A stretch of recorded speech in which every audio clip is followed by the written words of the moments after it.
thing. So, guys, welcome to another episode of what do we call this podcast now? It's been the DealRoom, it's been Accelerator. I've changed this podcast name so many times. It's unbelievable. But today we have Michael Maximoff. He has built an outbound appointment setting agent and inbound agency to $15 million in revenue. And I believe this is somebody that we can all learn from. So, without further ado, Michael, who are you? What do you do? And why do you do it?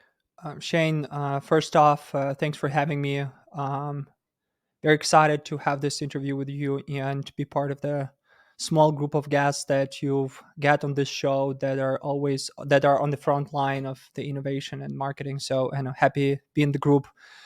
So who I am? So I am founder of Belkins. We are one of the leading global appointment setting agencies.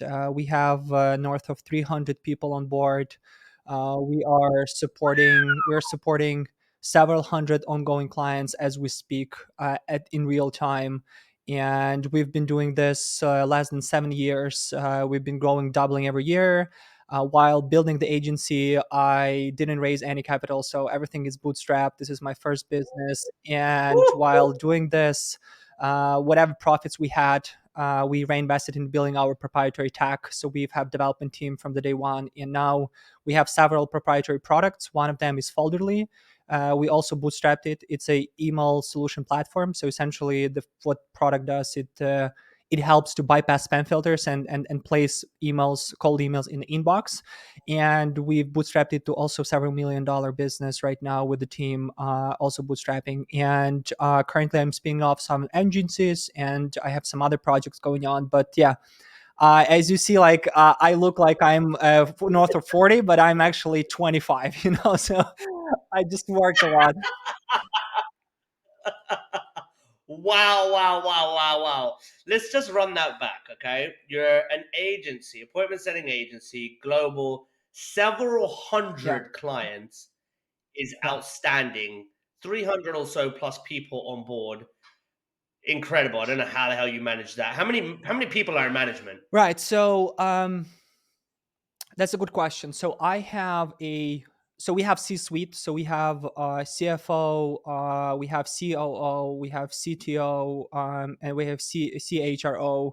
And then under COO, we have head of account management, head of SDR, head of lead research, head of copywriting, head of implementability, and then every one of those have team leaders, 5-7 people per team, and then the junior senior level. So I'm one of those geeks that have a very tight operational structure. I measure everything. So even for this so I know every dollar spent in company going everywhere, and I can plan and project everything several years and 1 year ahead. And yeah, I know all the metrics, I measure everything, and everything is very tight. So That is outstanding. That is outstanding. We got to the better half of 32 clients. After that point, it was the beginning of this year. We imagine fucking crumbled. 200, imagine 200 or 300 in this space. I don't want Imagine to. that. Yeah, I it's don't it's want. it's it's ridiculous. So we have 300 internal Slack channels per client that are communicating in real time, like as we speak, like working. 700 assigned team or 300 assigned teams, like on the client's end, like all of that. And I mentioned, like, I'm notoriously famous for sharing everything that we do with all the screens, with everything. So we have last year we had 9.5% churn rate, and usually we have 6.5%. Yeah, Oh, so we have a very low churn rate, and I can speak why we have that. But yeah, we've been really grinding in the yeah. space, and that's why we kind of been leading the on the front line. So That's incredible. I'll tell you what. So, Michael, I saw Belkins 3 years ago. Now, I was working mhm, in a company, okay, and we were doing demand generation webinars, and they were fraudulent mhm, webinars because we would say we were hitting out an industry. Let's say oil and gas was my industry, and we would work with a service provider to go and engage end users. And the package was we will provide you 100 yeah, guaranteed pre-approved registrations mhm, to your webinar. And after some time, I was selling enough of them, but I came to find one client who did extra due diligence and basically highlighted to me that the team that was, the registrations that were supposed to be coming organically from publications, they were coming from a team in Yeah. India. And they were just calling them and saying, "Hey, just Yeah. register for this. You don't even have Yeah. to show up." And the client found that out, and that was Yeah. awful, awful, awful. And that's why I moved into appointment setting, Yeah. meeting generation, because I felt there's these leads, there's content syndication, there's all kinds of stuff. How do we just bypass that? Just get to the meeting, right? Which is where Yeah. Belkins fit in. And I saw Belkins Yeah. 3 years ago, and I copied you guys for 3 years, your Yeah. content, your material, and it helped us create $1 million agency. We created $1 million agency bootstrapped.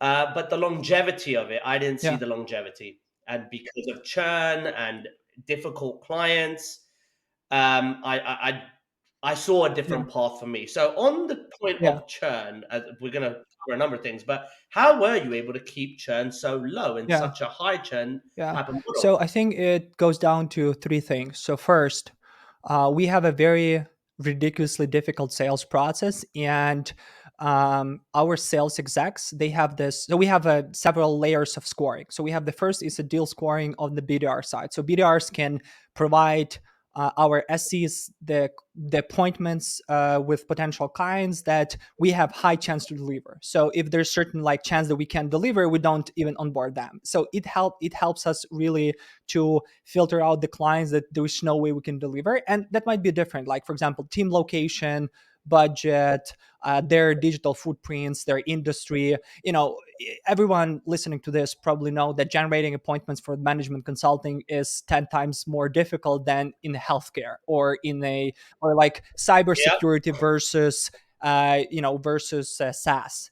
So it's like there's some industries that it's like just tough space to be in. So why do we need to set up ourselves for failure or my delivery team, right? So the sales and working with your sales team and saying no to the clients that you cannot do good work for was one of the major things for us, right? So this way we know that if this client will go to our delivery team, then there's a very high chance that we're going to succeed in working with that clients, right? That's the first thing. The second thing is um, we focus on one thing and we know how to do this one thing the best in the space. So we do cold emailing, but we are like very fucking good in cold emailing. So we have manual lead research. So I have guys that are like manually building the list, like lead by lead.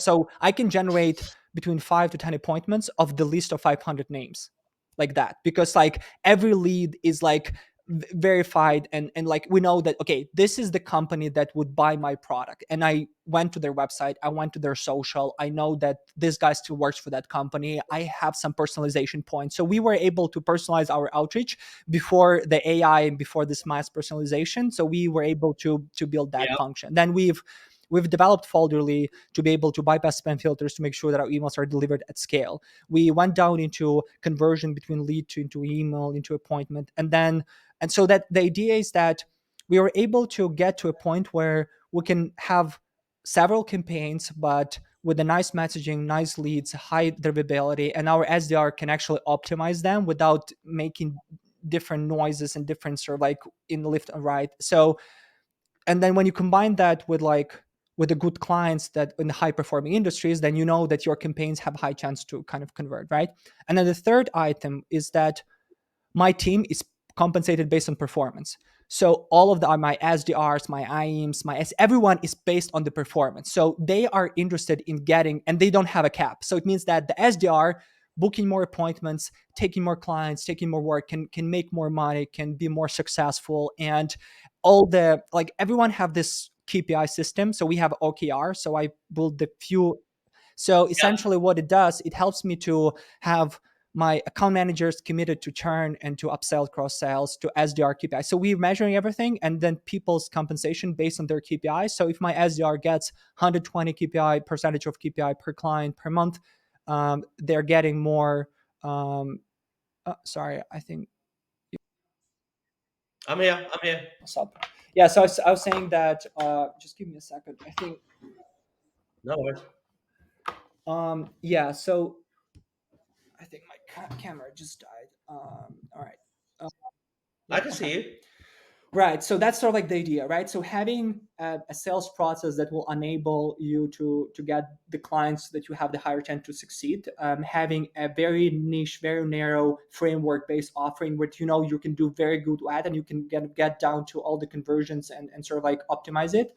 And then having the team not being just having recruiting and hiring the best team ever, but also having them um, sort of like um, compensated and having them motivated for the financial success of your organization and your clients led me to the point where my SDRs, my account managers, they stay with the organization. They're interested in doing the best job for their clients because they can make more. And because they can make more, they can grow. And because the organization is growing, you can provide more jobs. You can provide more roles. And in this way, this whole thing works like a machine.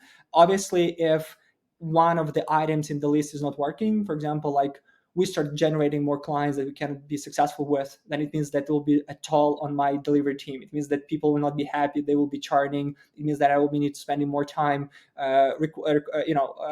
shopping for clients, shopping for people, and so on and so forth. So this whole cycle works only if all the items, works fine. And so far, it worked really well.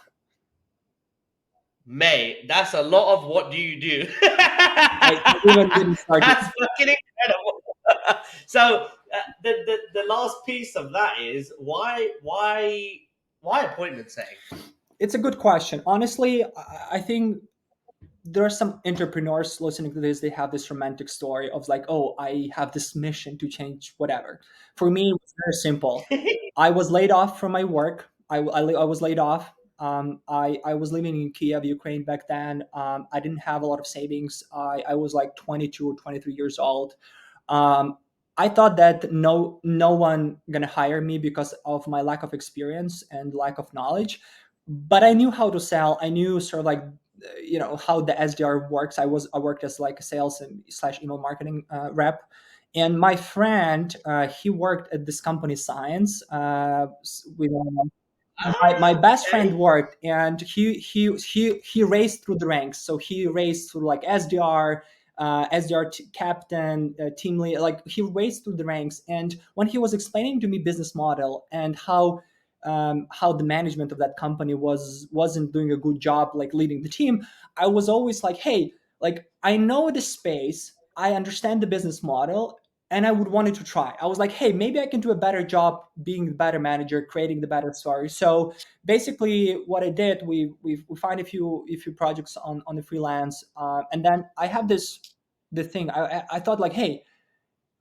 if I can create an environment, a platform where great people can work with me and they can be treated as I treat myself with regards to respect, the growth, opportunity, flexibility, and just really create a great place, I think more people can work with me, right? And then I had like, hey, my best friends, my partners, my wife's sisters, daughters, like everyone get on board, like all the people that we have in our, let's go. So now I have like my best friend is my partner, my best friend's partner wife works an account manager, like, and everyone, and so it's like a family business in a way, and everyone is respected. Wow. So it's like that you work with your family and you share the results of the work, and it's all the common like adventure, and everyone really doing their best, and everyone is super talented in what they're doing and they're passionate about that. So you're like, fuck, that's the great place to be at, right? So that's why I even not thinking about like selling Belkins or whatever, because I love what you're doing and I love the people that I'm doing this with. So it's a great opportunity for everyone. So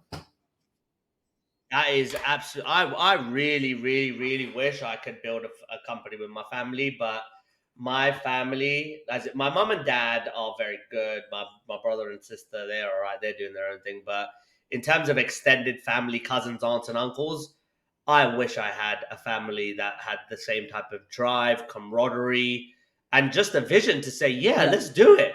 Like, let's go for it." That's incredible. So one thing on that though, when you have family, how do you deal with these indifferences? How do you deal with an indifference of opinions Mm.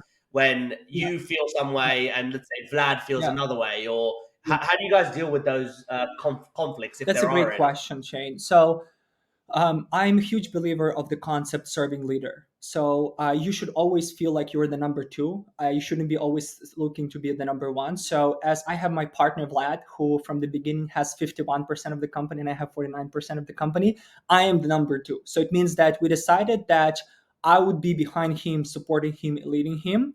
And sort of like, obviously we treat each other as partners because we make all decisions, but in the way, like from by the default, I have this setup in me that you should be the serving leader. When I'm bringing you on my brother, my partners, my best friends, like the wives, etc., everyone have a certain scope of work and responsibility, and everyone know that there is certain hierarchy and there's certain like structure, and then they rely on that structure. So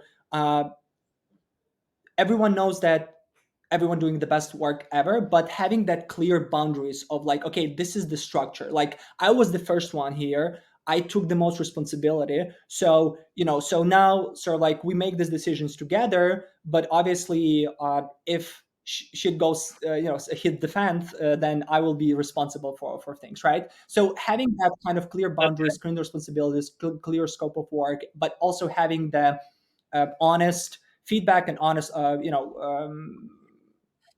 communication is important. But then also one very important thing is that I have zero expectations of people. I don't expect people to do anything for me or with me.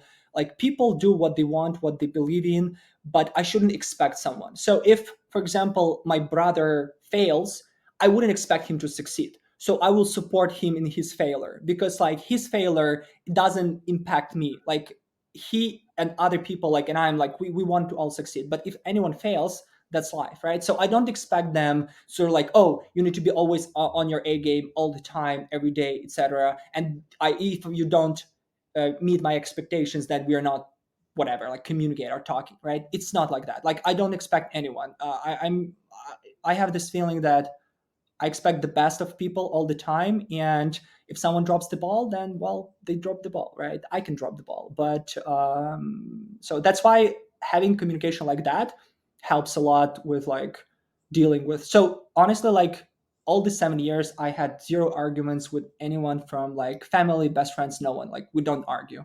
We just, work the best that we can. That's amazing. That's incredible.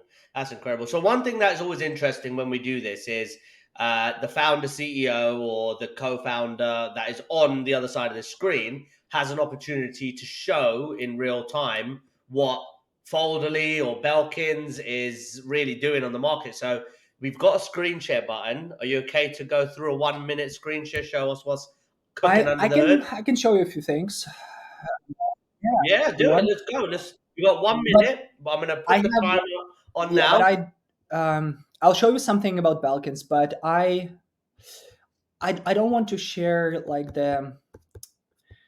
I want to share some because I have a lot of like client names here, so I'm not going to be sharing the client names. But what I can do, I can Oh, share something. just show what makes. So if Yeah, there's a I want to client show watching something. or somebody who wants, Yeah. yeah, So first off, I mentioned that we're like one of the the best agency leaders, and like companies like Science or Martel, I know they've been around like years before us, and now we have like 200 reviews, which is like a lot, not just on Clutch but also on G2 and so on and so forth. And the reason we have so many reviews is that we have a very high retention for clients. And I want to show you something. This is our this is my like this is how I track all the. wow, whoa, I love this stuff. By the way, I So love this I stuff. track I I track love. like I track like everything. I track all the low project as your KPI reviews. Like I track upsells, cross sell. I track everything. And what I show you this on the screen right now, even the clients that churn with regards to SDR KPI. So even the clients that churn with us, they have 90% SDR KPI. SDR KPI is like then a number of appointments that we committed to, and then we actually provided the clients with. So the average KPI last month was 88% across the board. So only a few clients Wow. that be struggling have a 30% KPI. So those that are like active loyal, active ongoing, they have more than 90% KPI. And the churn, so our clients churn from us not because they're not happy with us, but because it's like, again, this like some are closing the shops, some restructuring, some closing the budget, but we are like measuring everything. I also wanted to show you this is how our HubSpot looks, and I want to show you something real quick. I want to show you This is the amount of deals we generate last quarter. I want to show you Woo! last quarter. So last quarter we did 900 potential deals. Yeah, Holy like we shit. have huge volumes, and I want to show you like our Cs are taking like, and then this is how we're qualifying them. So we have a scoring. So if it's less than 3 scores, we're not going to a C. We are like doing a lot of industries, and I want to show you in terms of the channel. So the last year, I want to show you last year. By the way, let me do last year. Yeah, no worries. Um, Mate, I love this. I genuinely love this stuff. Last fiscal quarter. No, I wanted to do last year. Where is the last year? Oh, last year. Look at this. Last year we did 900 deals from paid search, 800 deals from outbound, 400 direct. This is clutch, G2, and then organic search. So total like thousands of deals that we processed and closed. So we have, we have huge volumes. So we have like on the monthly basis we are processing like 350 deals and so on and so forth. So, and we're managing everything. So What kind of I have revenue like a that month? where do I stop this? Okay, I have like attribution per chat. So we are spending something like $200,000 a month on marketing, like across all channels. I have a team of 50 people doing the marketing. From like I have like communication managers, PRs, email marketing, data analysts, developers for the website. Like I have like, if you go to Belkins website, we build our own static engine. Then whatever device you're using, your Belkins page will load in less than half a second. So it's like dead. It's like, and it's fun. So it's like our engineers team build that function. So Yo, you are nuts, bro. This is insane. You are by far the most interesting, aggressive agency I've seen in terms of growth. I'll tell you the truth, I've never seen anything like that. That's incredible. How have you mastered the B2B landscape? Because look, coming into the world, I thought let's just do a bunch of cold calls. It's very cheap. We won't have to spend any money. Just get a bit of data and then just go for it. But then when you start adding yeah, people, the cost obviously goes up. And then when a yeah, campaign dies and you're flatlined and your costs are going up, then it starts to uneven out and you fall into yeah. a bit of a trap. Where the hell did you learn all this stuff? So I tell you, so basically what I'm doing from the day one was like, and was my logic. I don't have like a financial background or something, but I'm very good at like, I'm a nerd. Like I like to, to get into stuff. So when I closed my first client and I made this my first $5,000 of a retainer for client, I thought to myself, okay, how much money would cost me to service this client at the lowest?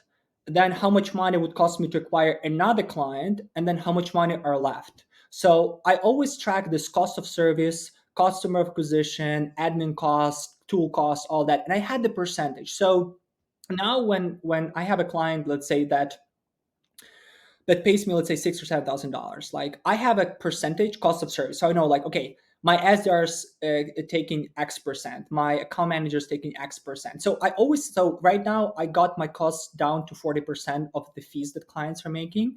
Then I budgeted the cost of sales, cost of marketing, cost of admins. So now like I can go down to every retainer and I can see how much money I'm spending, how much money are left. And at this volume, I can predict what is my churn, what is my cost of acquisition, what is my cost. So everything is predictable, everything is measured. So only some major like events in the world are unpredictable. For example, like when COVID happened, it hit us for a few months, but Mhm. then we kind of made it work. So but yeah, because you measure everything and you sort of like have financial planning for everything, I can predict and how much money I can actually spend and how much money I'm losing and what can I do to reduce that. So and it helps a lot too. And then you always sort of like, yeah, and you just kind of work towards like increasing. So I remember the first or the second year, my partner and I were like, we said, hey, let's put 10% growth every month and let's stick to that. Let's do whatever we have to keep that 10% growth. So our trajectory was the first year we made $250,000. The next year we made $850,000. The next year we made 1.5. Then we did 3 million. Then we did like 5. Then we did 8 or 9, and then now we're close to 15, and we just kind of keep on keep on pushing and adding. Yeah. That's insane. At what point? So, at what growth spurt were you like, or have you ever said, No. we've done it? We don't, and the reason is that you know what I something that so I've talked with several private money, and they're like, okay, Michael, tell me about the numbers. I'll tell you what's your opportunity of the exit going to be. And everyone are saying that if you don't have at least 5 million EBITDA, we don't even going to look on you. So on the market right now, Yep. there's not many companies that have 5-10 million EBITDA. So 5-10 million EBITDA in our business is about 20% EBITDA on top of your gross revenue. So let's say you need to be you need to be at least making 25 to 30 million dollars a year to get to that 5 million EBITDA. So you need to be at that scale. So if you're at that Yeah. scale, then companies are like, wow, well, okay, this is a good business. You have a nice scale, you have enough customers, enough people, whatever. We want to buy your business, and they can give you like 15% on your EBITDA or 10. So now you can make $100 million or $50 million, which is a great story for any agency owner, right?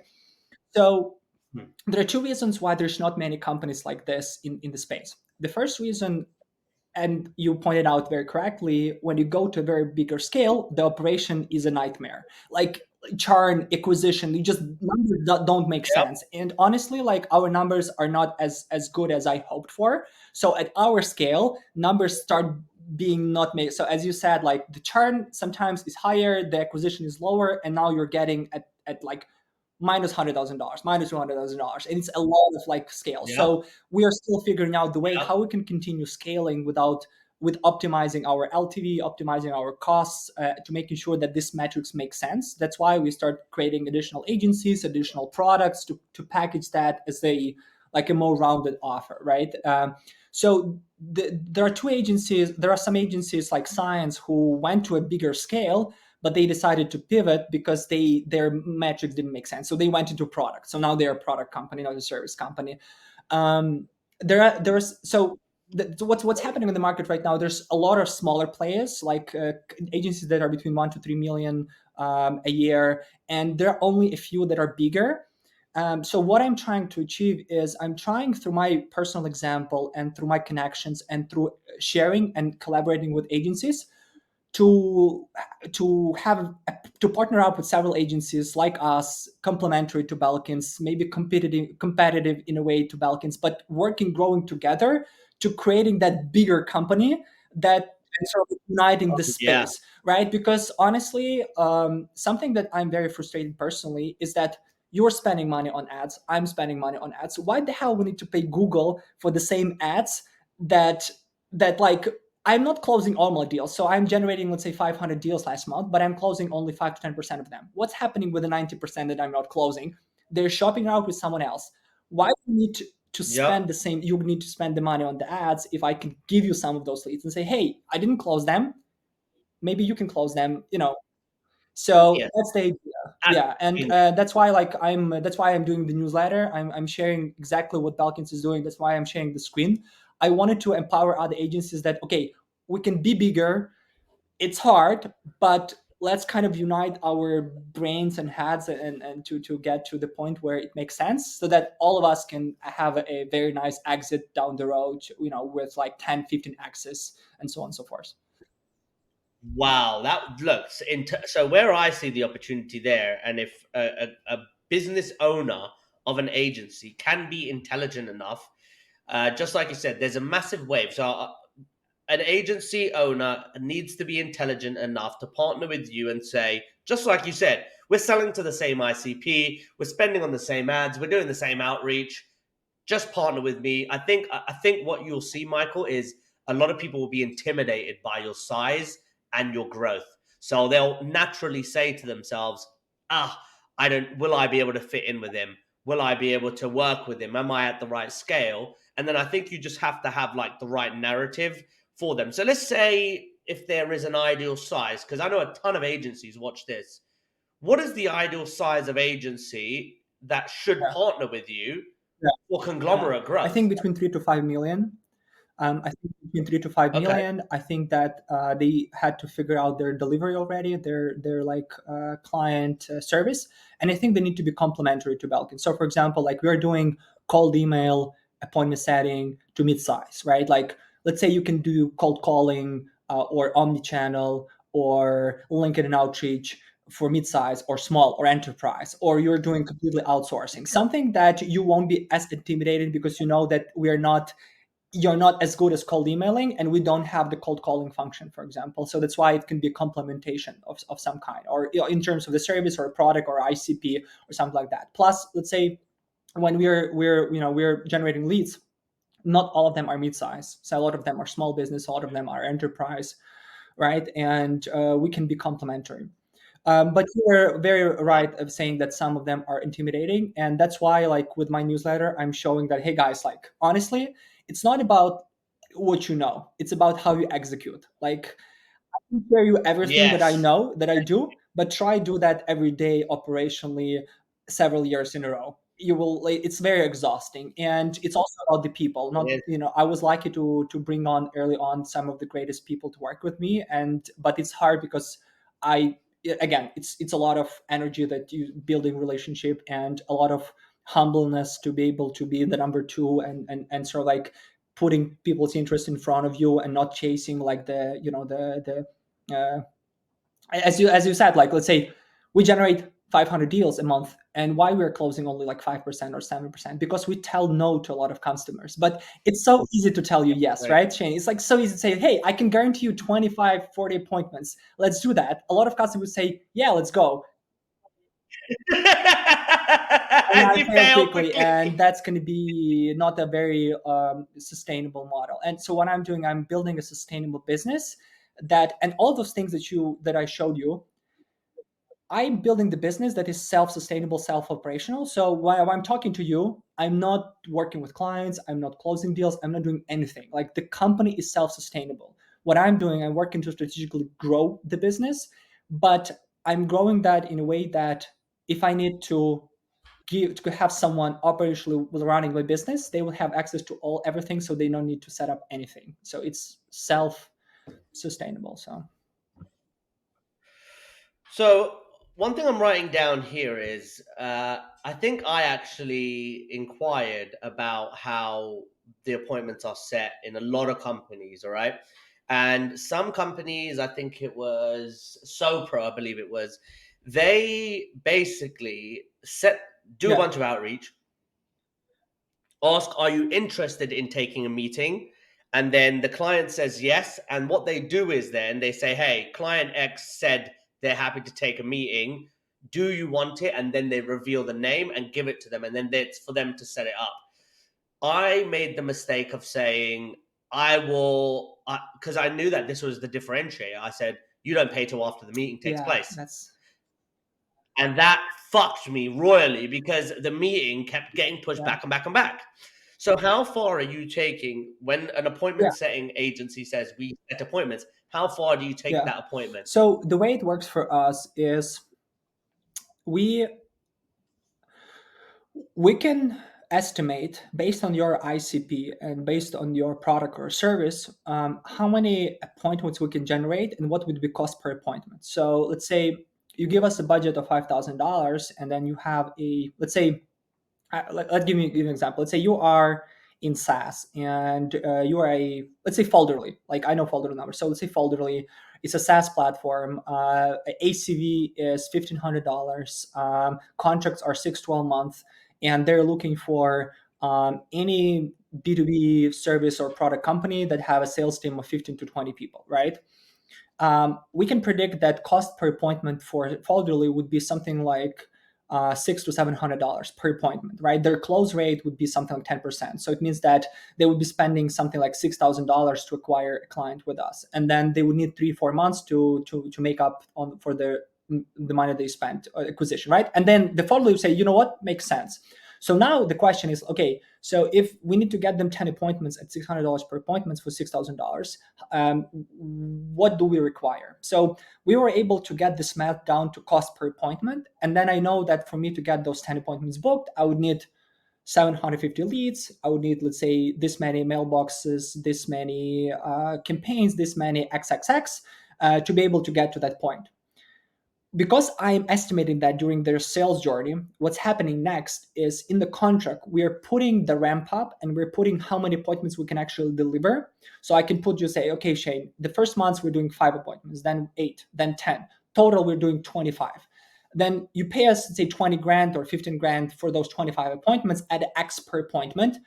And if we don't hit those appointments, I'm going to work for free 30 days to hitting those appointments. I'm not going to charge you. I'm going to provide service for free for another 30 days. What customers hear, they hear like, okay, they did their due diligence, they did their homework, they understand that it's not just figure of out of their mind, like, hey, I'm going to do 40 or 50. They gave me an estimate, they gave me the ramp up. They're committed by the contract and they are willing to work for free, and no one works to work for free. Like imagine like paying SDRs 30 days without for free. So because in our business we have a 20% margin, so what I'm telling to the customer, I'm telling you, hey, if we're working for free for 30 days, I'm spending all the margins that I made. So it doesn't make sense for me to take you on if I'm thinking that I will work for free. So for everyone in the team, it's the sign that, hey guys, if we do this, we have a customer that we can make money and everyone is like happy. If we're gonna fail, then no one is gonna paid. So like PT, and then the customer is not is so in this way, like it makes sense for everyone. So everyone say, sure, let's go. So now and then the question is like how you can make this work. So and I mentioned this part that we're trying to go down to every lead, every email, a very nice interpretability, SDRs that can actually convert. And then to answer your question about like how far we're going, because we're doing qualification. So the way it works for us is we are before booking call, every customer have a certain qualification we need to ask them. It's not BANT, it's not BANT. It's more like, do they know enough about the product or service the client offered? Is that the right person? Did they review, or can they provide some information before the call about what they're currently using or what their challenges are? So there is some qualification work that our SDRs are doing before actually booking meeting. And because it's a purely digital meeting called emailing, we know that if we have the right person in the right company interested and engaging with us and we're booking the meeting, there's a very short or very low no-show rate. And this is the reason why I'm not doing cold calling, because with the cold calling, you get someone on the call, you talk to several minutes, they said, yeah, I'm interested, I'll send me the invite. You send the invite and they don't show up, right? Because so it's happening a lot. And with cold emailing is because it's a more scientific in a way, like the way you structure your correspondence with the clients. The no-show rate is something like less than 10%. So 90% of the people show. So it means that replacing that 10% no-show rate is easy breezy. And because we still have that ramp up time, it works really well for customers, especially from the standpoint that the customer then can say, okay, I love the appointments that Belkins produced. Maybe sometimes we'll be short, few appointments short, but because the quality of the appointments is so high, they compare with their other providers. So they look at the other sources that they have and they say, hey, well, Belkins give us the best leads that other sources cannot provide. So why don't we continue investing with them? And then there's a relationship building, account management, communication, so on and so forth. So obviously that's very important. But at scale, that is what creates the sort of like the magic. And it worked fine for us so far. So where a lot of companies, so this is one thing that I saw with a lot of companies that we try to work with. There's a 4-month cycle, right? You've got your month 1 and you say, we're going to get you ready. We've got to hire, do messaging, ICP. Fantastic. Then month 1, you might start to see results. Me and you know that's the messages are going out and the first influx of messages are coming back. We know that. The second, we're building more, we're iterating, we're testing messages. Month 4, you should have an ideal system / machine in place. But because you have it down to a scientific process, that 4-month process that the majority of other agencies put forward, for me, I fucking hate it. And I knew clients hated it. So wait, I'm going to give you £35,000 to see my first results. And by the time they've paid that 35, only some would have the budget to continue. The other ones would say, we didn't get any results. and we're just starting Yeah. to see the results. So for yourself, how long would you say the 4 times. ramp up time is for Mm. Belkins within that 4 Yeah. month standard? So we indexed our clients into 3 categories. We say like in one, like index one, these are um, low competitive, high yielding industries like environmental services, healthcare, manufacturing. Something that when you do a very nice cold emailing, people just blowing their minds. They're like, oh yeah, absolutely. And so appointments are just coming, coming, coming. So you don't even need to have a lot of iterations. They just happening, right? So for those industries, Okay. we know that our ramp up time can be 2-3 months, right? Because and so we can promise higher results for the customers. We can say, okay, you know what we can do? We can be more easy with regards to we can give our sales team green light. You know what? If clients needs like 15 appointments guaranteed, let's do that because we are sure that we're going to book them. Yeah. The kinds of the second or third index are more competitive, less yielding industries, for example, like software development, marketing, advertising, management consulting, cybersecurity, IT consulting, MSP, like some of those hard to crack that you need a lot of iterations, a lot of creativity. So their ramp up, as you said, is under 4 months. So then we have two type of Yeah. clients that say, you know what? I understand for a month, sales team communicated the value proposition. We can do it. We have the budget. Let's do that. Or some they will say, you know what? Yeah, we can try. Let's do it. Let's do several months, and then if it's working, then whatever. Then we can continue. So with the later ones, then it's a job of my account managers to work on the retention and to resign them for bigger and to deliver them. And sometimes we fail in delivering. That's why we're trying to close as the first index clients at the ratio of 80% to the second and third index clients of 20%. So it's about the sales engineering rather than like, because as you said, that we don't create. I something I wanted to point out to everyone listening to this.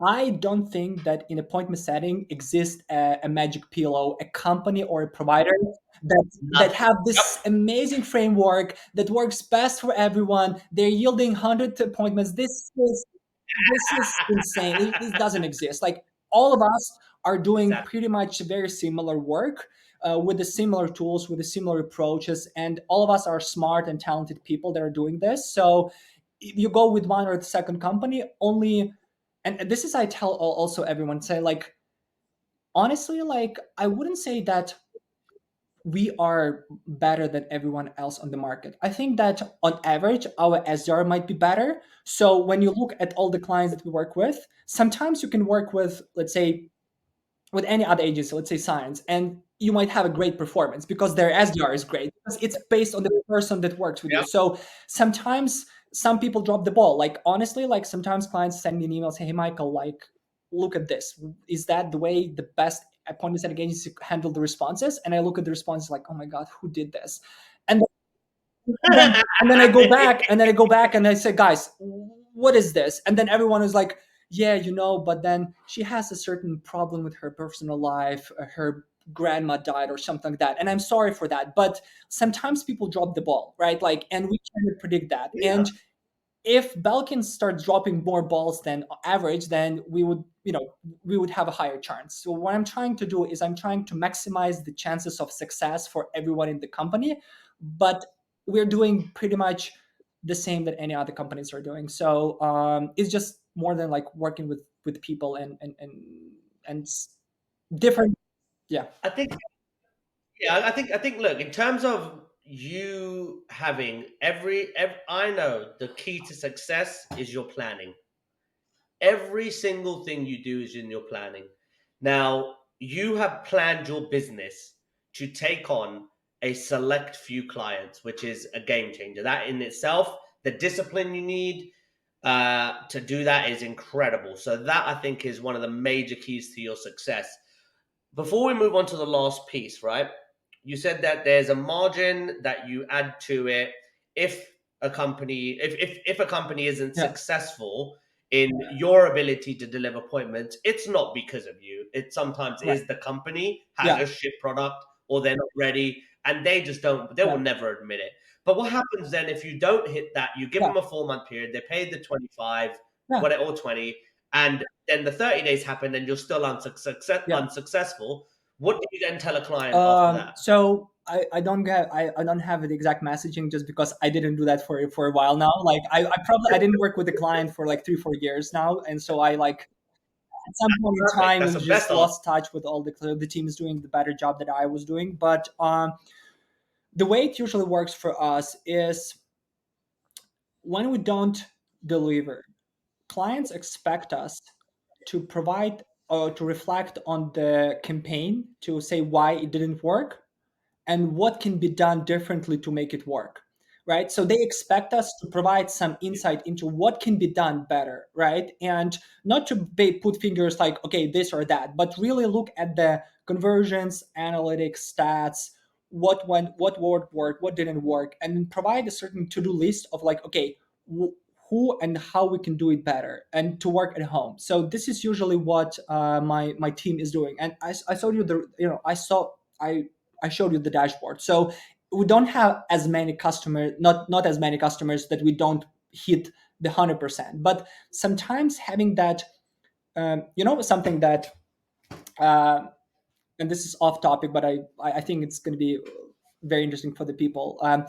If you want to fix your churn, so it's like say, oh, I want to get to 9% churn as Michael has. Most of the people will be focusing on the unsuccessful campaigns, those that have 0% APR, right? Because like, oh, you have these clients that are not successful. Let's fix them because there's no way we can fix them. But what we realized is that it's not the ones that are on the bottom line, the ones that you cannot deliver for. But to reduce churn, you need to focus on the clients that are on average like 70-80%, someone that like it's already working, but just tweaking something Yeah. will make it work much better. So what we are doing, we are focusing on tuning campaigns to the clients that we already showed some promise, but somehow we are not as successful as we could be. So by focusing more on tweaking those small details, we are able to hit, and then it will lead to a very fruitful relationship. So yeah. So again, to everything goes down to having a clear plan, having some data and stats to reflect on the results that you had, and communicating with customers that why it didn't work. But I think like because clients know that in any way we're doing a lot of iterations, a lot of channels, a lot of try, and the team communicates that very effectively. They know that if something doesn't work, it's not because of the lack of try, but because something either is wrong with their positioning or with their ICP or something else. Because very often it's about the communication. So we have our account managers are one of the best in the industry because they are very like generalist in a way of their skill set, and they're also account holders. So our account managers can sign a contract, give a discount, give for free. So our account managers have the absolute power to make any decisions whatsoever. And when they know that something is not working, they're able to change the SLA. They're able to add more channels, more leads, make iterations, and we're not giving them no, it's too much work for the clients. We cannot spend them. So the account managers, they can do 200% push to show the clients that like, and they don't need to approve that. So it means that every account managers can make their own shots in real time, working with clients. And by talking with the clients on the call, if something is not working, they say, you know what, Shane, what I'll do, we're going to create 3 more sets of templates. I'm going to give you 500 more leads. I'm going to add this channel, and we're going to do it right now after this call to make this work. And they don't need approval from everyone doing that. Yeah. Wow, that's what you call a service, all right? And I think if agencies were able to pay attention to what you just said, where if a company can recognize that a campaign wasn't successful as per their expectations, and you're able to provide a comprehensive report to say, this is why it didn't work and this is what you should do moving forward, the value, that is actually Yeah. another upsell. That's an added value service. I believe that could be a Yeah. very expensive service. I'll tell you who's actually doing it, Mm, winter.io, their research service. So I know. Heard about winter.io, that. yeah, exactly. So what they do is, think about it. It's fucking genius. They say, we are going to go ask 100 people if your Yeah. website is rubbish. Yeah. That's it. We're going to ask 100 people what you think of this message.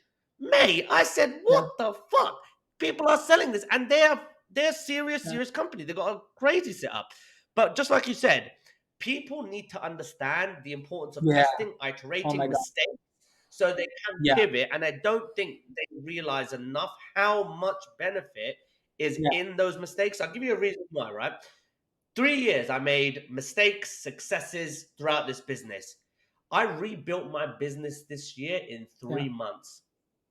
3 months. It took me 3 years to build the first one. I built it again in 3 months because now I say, Yeah. GPT did this, give me this, give me this, and Yeah. it's a game changer, game changer. So what you said there, mate, is absolutely This is incredible. I actually the think value that's another proposition, what you service. just said, like making less mistakes and knowing how to make right decisions. This is actually my value proposition for the agencies joining my network. I say, hey, you don't need to figure out your account management as I figured it out. Let me show you. Let me have my guys implementing that. You don't need to figure out finance. You don't need to figure out operations. You don't need to figure out that acquisition part, the analytics, the website conversions. I can do that for you. You just need to figure out the client delivery. You need to have a service that works, and then I will empower that service to give you like steroids or something, right? So I think that that's just that's what people need. Yeah. Um, They do need that. They do need that. And I think in terms of just whoever's listening to this piece here at 51 minutes, go and I registered it for it today. Go and register for that newsletter because if you could tap up these hints of wisdom, these pockets of wisdom here, and you're getting in building an agency is, in my opinion, one of if you're trying to get into entrepreneurship, yes, it's the yes, best model I to get agree. into. Yeah, It's yes, hands yeah, down, get into it. People per client, I can do this yeah, for you. And if you've got half a fucking head on you, you should be able to deliver some sort of value. So for those that are listening though, let's say now they know that we're gonna have to have another episode, just so you know, because we've got all this stuff. But for those that are listening, one of the other major points for watching this is to understand effective tactics for scaling in today's market. So we've got cold yeah, email. So now see you clear up this vision. We've got cold email from a bunch of you got Smartly, you got Folderly, you got Instantly. Everybody does email deliverability, yeah, email health check. Now you've got LinkedIn automate. Well, no, we've yeah, had LinkedIn automation. LinkedIn has now put the barriers in place, yeah, so you can't do what we used to do before. Cold calling, who I don't care who I'm one of the yeah. best cold callers in the world. I know it hands down. It's not an effective To strategy acquire, today. but not to nurture or not to maximize conversion, right? So if I have a cold campaign Exactly. that works and I can follow up with those people that opened my emails or responded by I didn't get to the meeting point, I think you can get extra 30, 40, 50% appointments that will cut the cost down per appointment pretty easily, right? For less effort. But Yep. just cold calling the list, honestly, like I hate people like cold calling me all the time, especially in the US. Like I have several phone numbers. One of them is the US phone number. And honestly, I receive ton of rubbish calls that I just don't accept at all. So You don't want to anymore. It's because it's like if you're smart, right? If you're smart and you want to be a credible organization, be intelligent enough to think of something that engages your customer before they pick up a phone. Like I'm just in the middle of something. I'm taking a shit. I'm yeah, banging my girlfriend. Like anything can be coming up, and you want to interrupt them and say, "Yeah, this is the way I want to get into your books." I don't think it's the no, right way anymore. I yeah. think you've But got to be to strategic. answer, so my thoughts on this is I had been focusing on LinkedIn content and thought leadership for the last 5 months. I've never done it before. And 5 months doing daily posts, engaging with people, partnering up, being active, contributing to community, yield one of the best PR partnerships and just thought like understanding of the market results that I ever had over the last several years. So, and I'm working with several entrepreneurs right now that are like small agencies, like 5, 10 people, 10 clients, whatever. And those that have a great content strategy, thought leadership content, a lot of social engagements, they sort of like contribute and have a good content packaging. They are winning acquisition game because right now the most important are how you acquire customers. The lower your acquisition is, the Yeah. better for you. Like you need to have a system to acquire customers. That's it. Whatever you're doing, you need to have a system. And then the second is obviously delivery, but then delivery with people. Like one of the first thing that I did was I delegated my delivery to the first thing I could. So I built the SDR function, I built the account management, and I delegated it. I don't work with clients early on. The reason is that I was building the business, not I wasn't enjoying building campaigns for clients. I wasn't enjoying, I was enjoying building, like, honestly, like I don't like I don't like talking about appointment setting, like, oh, these are like 10 best practices for appointment setting. I enjoy building businesses, I enjoy building systems, but not the appointment setting campaign. So if you want to learn more about appointment setting, I can tell you from what we did, but I won't be passionate about that as I'm passionate about talking about businesses and systems and hiring and leadership development and so on and so forth. But yeah, creating systems of acquisition, delegating your delivery, and building a good delivery function, focusing on LTV and relationship is the key. Mate, I'll tell you what, just what you said is very interesting because I was just speaking to somebody yesterday about it. And it was about the consumption of education, the consumption of knowledge, and where I used to focus my attention in reading. Now, my attention to reading and reading was and education was always on building and growing the Yeah, business, like you. My business partner was always focused on prospecting and doing all these things. And I'd like your opinion on this. I disagreed with the fact that someone who was so good at doing that particular task, they wanted to take it even further into that rabbit hole of prospecting and what to say and pattern interrupts. And I was like, mate, you fucking know the shit already. You convert with me at 60+%. Like, unless you're trying to teach other people yeah, about it, fair enough. But building the business is what we yeah, want to be doing right now. We want to build an organization so we can look at the business from a 30,000 foot view yeah, and help our yeah, employees grow. But there was a major focus on just staying within the business. So, what do you advise people who are they're yeah. founders, they're business owners, but they're so stuck in the grains of the business that they neglect what's happening on top? What do you say to them where their focus should be, how to Yeah. adjust, what to focus Uh, on? Here's what I think. What I think. If you like your craft, if you like getting nitty gritty in like all these conversions and going deep in the rabbit hole, then you should focus on building a boutique shop, a boutique agency, 10, 20 clients, but you should charge premium. You should charge so much then it will make up all the margins in the world. You should have a $3 to $5 million agency with like 10 clients, with some like very nice long-term clients that you can be their extension, and you should like educate them and so on and so forth. But you're not going to grow this business. For to grow an agency consistently and to grow into a bigger company, not a boutique shop, you need to have a helicopter view. You need to be a generalist. You need to sort of like and never like think, oh, like, oh, I'm a marketing guy or I'm a delivery guy, or like you are everything. Like I know like all the functions in my business and I can like run whatever division you can give me. But I never wanted the boutique shop. But if I would want to boutique shop,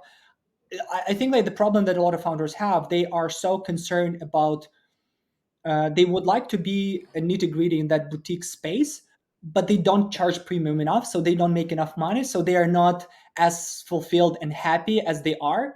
And I've learned this Yeah. from working with some of the best management consulting firms in the states. Usually, when you think about the management consulting or the consulting firm, it's like these are guys that are like 40, 50 years old. They've been in the industry for 30 years.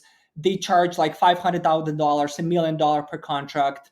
They don't have, they have zero acquisition. They have zero digital marketing footprint. They have nothing. But what they have a one pager website, but they have a lot of frameworks, they have a lot of referral, they have a great network, and they deliver. And they have like 5, 10 clients, like they have a small team of 10 people, everyone makes 300, $500,000 a year, and they're all happy about that. They work with their kids, they spend time with their kids, with their families, and they enjoy the business. They travel a lot, they're very interesting people to work with, they're very fun, but none of them wants to grow a a, a big business like 500 people, 1,000 people, because that's not their business model. So that's but they all are very deep in the rabbit hole with like whatever they're doing. So I think like, and this is something that that I wrote in my, I think, second or third newsletter, is very early on, think about what do you want to achieve with your agency, who you are, what do you like to do, what metrics, what's your business model. Very often your business model, your ICP, and your operational, how you think about the business would affect your overall agency, and you won't be able to scale it because your business model is not scalable, or because your ICP is not scalable, right? Like, and that's just it. What would you say? What is the thing to look out for to know your business is no longer scalable? um your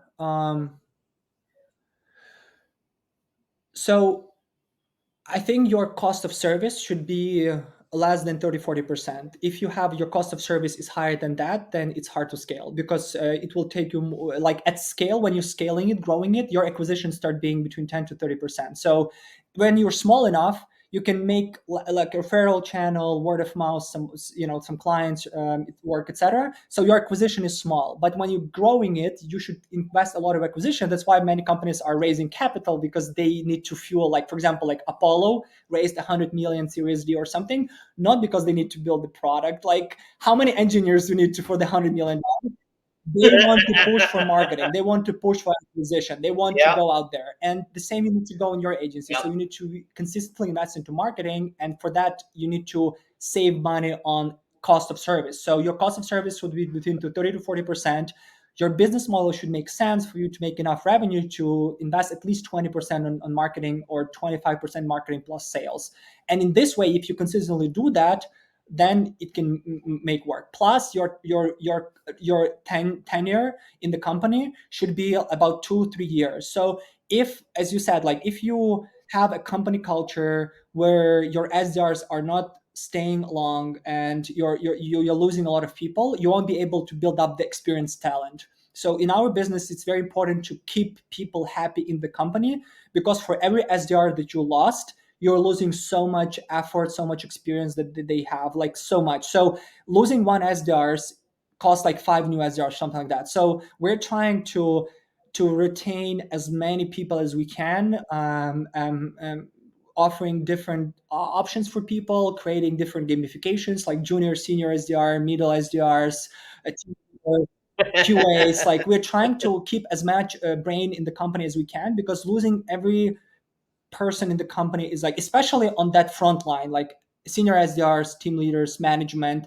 I think like one of the things that helped me early on was we almost never changing our vertical. So all of the management, all the heads had been with the company for 6-7 years. We're not like arguing with everyone. We're staying put together, and I'm working with them Mhm. towards one goal, and we're not like, there's no like turbulence in the company, and that helps a lot to have a very sustainable core that is like push and push and push. I think that helps a lot. Yeah.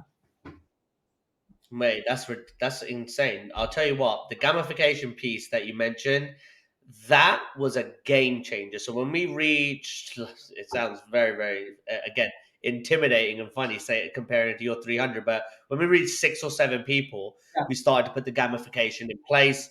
And my business partner at the time, Dan, he really, really Yeah. did a good job at it. Like, really did a good job at it. So much so that in the entire 3 years that we ran our business, I don't think there was one girl named Chantel. She was the only person who left our business Yeah. because she was moving to Yeah. South Africa or something.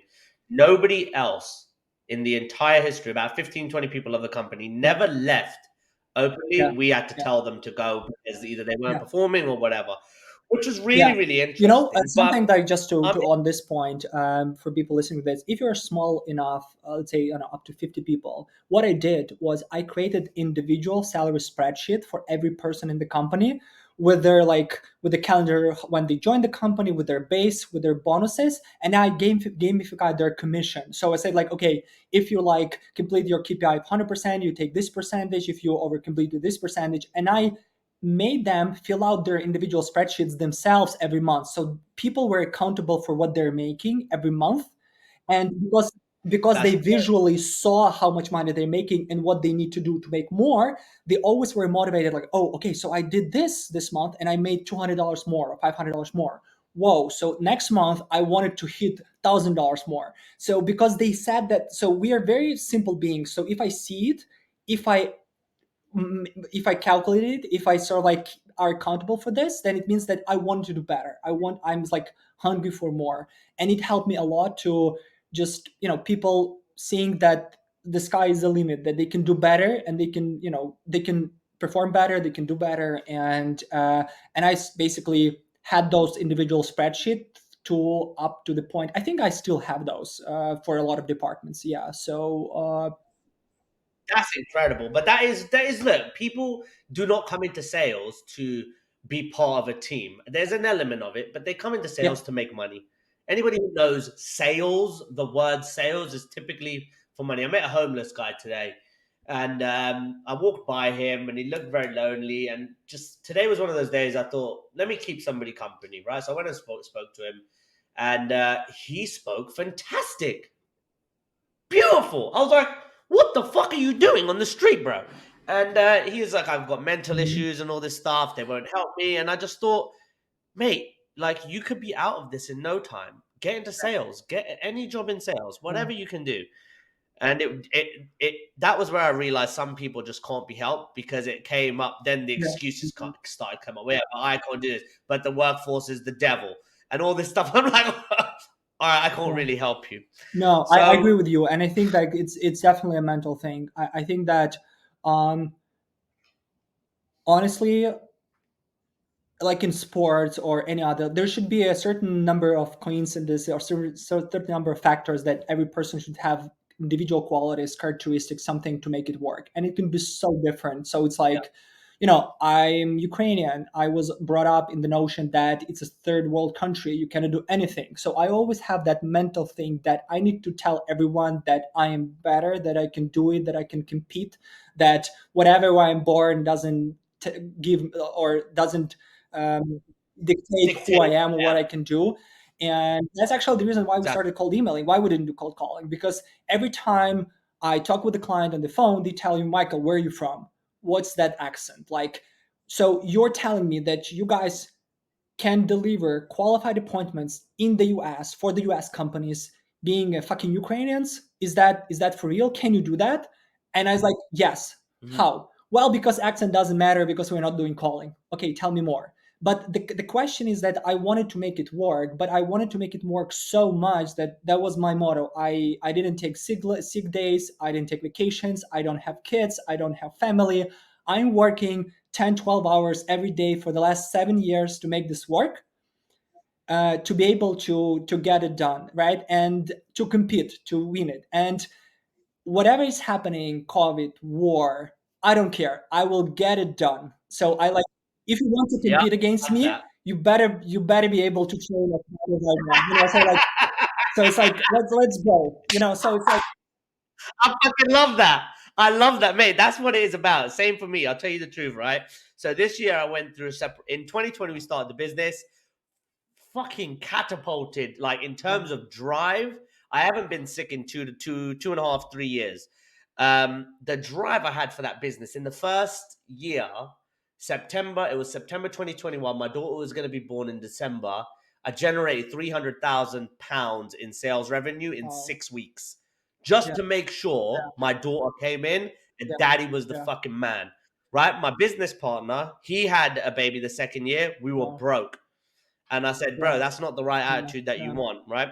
And with that fire, till today, I'll tell you why I'm pointing out that piece because today this year I got separated from my now ex-wife. I do have a child, but I honestly believe I was supposed to experience having a child, but I took not the wrong course, but I took a detour, and the man yeah, upstairs kind yeah, of brought me back, and now I'm yeah, single, but yeah, CEO again, running yeah, my own company, 12 hours to fucking go full force, and again, just like you said yeah, it, that's why I get fired up with yeah, this stuff because the drive yeah. and the energy. You're like, you try to come against me, I am gonna bulldoze Yeah, right over but you. again, I'm not going to be doing that aggressively. It's more like, hey, I'll collaborate. I figure something out. I'll provide a good service. I'll just work it out. So being But creative. your Yeah, drive is unmatched. Like your so what I mean by that is when your drive is unmatched, yeah, you're Rocky. Yeah. Nothing can beat you. That's But what I also, that's what I I think mean thing by to that. point out, So, like about the family, like the reason I don't have a family or kids right now because early on yeah, I didn't find the right girl, didn't work out, whatever, right? So it's not like, oh, I have a younger brother who has a 2 year old, a 1 year old nephew, and he's the best person in the world, right? Like I yeah, love him. So, yeah, but what I want to point out, I have this amazing interview with Jim Cathcart. So Jim Cathcart is this legend of public speaking. He's like with Tony Robbins, top 10 in the world, like 30 books. He's like the best. Like Google him. He's just the guy. He's like 85 years old or 90 years old right now. He's like amazing, and he's like professional singer. He's still going for it. He's like doing the professional bikes across the U.S. Like it's ridiculous. And I asked him like, Jim, you've been so successful in your life. You have like 3 kids, grandkids, wife that has been with you for like 60 years. Like, what did you sacrifice for the success? And he said, Michael, I sacrificed everything that is not meaningful in life. I sacrificed useless bar night with friends bars. I sacrificed yeah, laziness. I sacrificed not discipline. So I've been disciplined enough to be able to always be for my family, always be for my kids, always working, always taking care of myself, of the sport. So I think it's more about how disciplined you are with your life, not spending time on the things yeah, that will not lead to anything meaningful. And what's something that Jim told me, and I was like, "Fuck, this is deep." And this is the time when I changed my opinion about the kids. I didn't want to have them, and now I want them. So Jim told me like he has this Jim's son, he's like 50 years old or something, and Jim wrote a new book, and the foreword was written by his son. And Jim, in that foreword, when the son wrote this, Jim actually read me that foreword, but then he asked his son like, hey, you know that I've been away from home 260 days out of 300, or 280 days out of 300 every year, because I was traveling a lot, etc. And then his son told him, is that real? Was that how long you've been around? I didn't notice. You've been out? I didn't notice it. So he said that even though he's been out 75% of the year, his son growing up didn't notice that because he was always on the phone from his hotel. He was always FaceTiming. He was always like being there for him. He yeah, was always getting back on the weekend, spending time. So I never worked on the yeah, weekend my entire life. Like even right now, I never work in the weekend. So Saturday and Sunday is for my family, for my friends, for myself. I go to spa, I go for sport, I spend my time. I never work. So I'm trying to dedicate time for myself, for my family, and being very disciplined about this. And it helps a lot to nurture those relationships. So, and that stuck with me. So I think like entrepreneurship is not about the sacrificing on everything that's happening around you. It's more about sacrificing the meaningless things that will not lead anywhere. And I think yeah, that you have the drive, and you definitely can spend time that you need with your daughter and be in her life and still have a successful business. And you just don't need to have a vanity things. Like honestly, when I see this entrepreneurs that are like um spending like thousands of dollars or hundreds of thousands of dollars or or some something stupid, stupid or like like yeah. just going to Ibiza or like Mykonos and just spending time and just taking, hey, this is my life. I like when I'm looking at this Andrew Tate of this life, and I was like every time when I see it, when I see, well, it's one of the worst things. So even for example, and again, maybe people won't Yep. understand me, but even if I go and I see this guy Alex Hormozis, or Yeah, Alex I go Hormozy. Yeah, yeah, check yeah. Alex Hermody's website. It's not optimized. It doesn't have case studies, testimonial, clients. It's informational website like a business card. Go and buy my book. Go and buy my course. Go and buy Yeah, something. yeah, yeah, yeah, So the yeah. point is that I never been loud about what I'm doing in my life just because I didn't want to spend time on that, but I was working on something meaningful that would support my life. So I Yeah. think like if you can do both, you can have a good business, you can have like you can sleep tight at night, and you can spend time with your family. But yes, maybe I will not be. Yeah, I'm not pushing for $1 billion because, like, honestly, like, even what I am right now, like, I'm living a very comfortable life, and it's more about the volume. So my job is like, I wanted to build Belkins into $100 million agency because I wanted to impact many lives. Like I wanted to, like, having 300 people won't give me, like, honestly, I'm making less money right now than I was making when I had 100 people. Of Because like course. you're not, like, right now you're not taking cash of the business, you're building assets, you're building the processes, you're building the, Yeah. like, the future, like, exits, whatever. And but you're working either as much hard or twice than that. But the change is that now I have 300 very smart people working with me to creating something beautiful. So I think, like, the biggest value of, like, this Amazons and Apples and bigger companies is the fact that they can change the game just because how big they are, right? They can make a difference. So Yeah. I wanted to be big enough to change the game, to disrupt it, to be able to actually create value for this industry. But I'm not doing that for money, because I know that when I do that, whatever money I'm gonna get out of it, it's still gonna be enough for me for my life, right? But yeah. Oh, look, I'm with you on that in terms of just focus, drive, not spending time on anything meaningless. So I'll tell you, even for me, the past 3 years, I didn't spend time going out, going to clubs. I didn't go on too many holidays to see my wife's mother and everything in Morocco. Those kind of trips are always good. I spend all the time I can with my daughter. But what I'm focusing on in terms of just the drive in terms of entrepreneurship. I spoke to somebody the other day. He said, you've got three things that you can focus on when you're an entrepreneur. It's going to be your health, your eating, and your Yeah. business, right? Something like that. And you only ever do two. So for me, even, this is it. I'm not proud of it, but it happened. I loved my business so much that I neglected my marriage. Yeah. And because I neglected my marriage, my ex-wife clearly told me, you put your business before me, and when it came around to the money being there for us to enjoy it, it was Yeah. too late. Yeah. So it's a learning lesson for people to really pay attention to that. If you do want to do your business and you are Yeah. married with a girlfriend, I'm not going to bullshit people and say balance it. You need to really either Yeah. pick Sure. or be in a very stable Yeah. position where it will work, because Yeah. you're not going to be I able would. to do two. Your health, Yeah. nutrition, Yeah. gym, Yeah. staying Yeah. healthy, Sleep. spa, for example.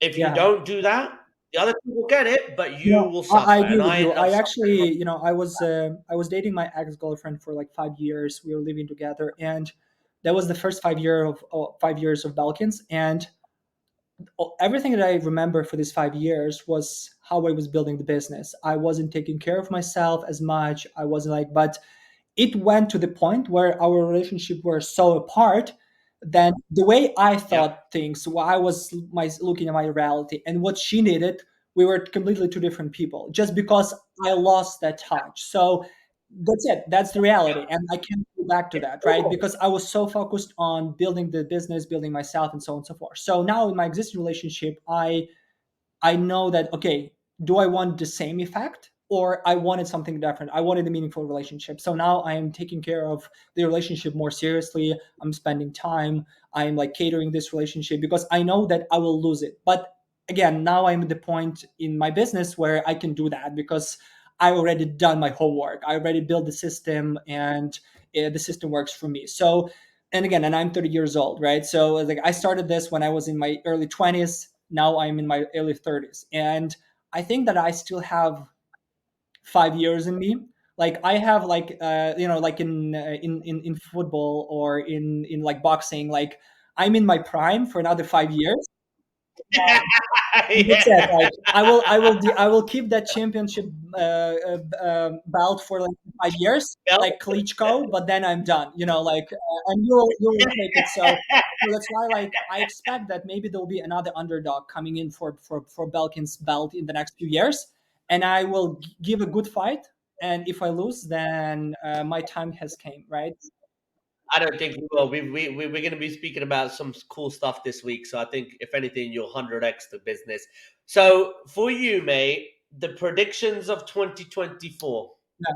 What do you predict Yeah. our industry is going to go through So this year? we do Q1, Q2 will be high growth. Like starting December, we see a lot of things picking up. Clients, that didn't want to work with us said, hey, let's do something. Old clients are renewing their contract. People are looking for budgets. I think like everyone will be pushing for growth Q1, Q2. Then Q4, we predicted that there will be a huge election time. So China, Russia, United States going to be having elections. So 60% of the entire planet will be uncertain about who will be the next president of these countries. So there will be no decision. So we predict that there will be a slowdown. So even right now, we budgeted Yep. high growth Q1, Q2, then maintaining Q3, and then slow down Q4. Yeah, unless there's a World War III, starting. Oh, don't even go there. I'm going to Yeah, the moon or something. I don't no, even want but to think about it. like I hope not. I am currently I live in Poland right now, but I will be moving to London in spring because like UK, I'm rooting for the UK in the next 10-15 years. So I'm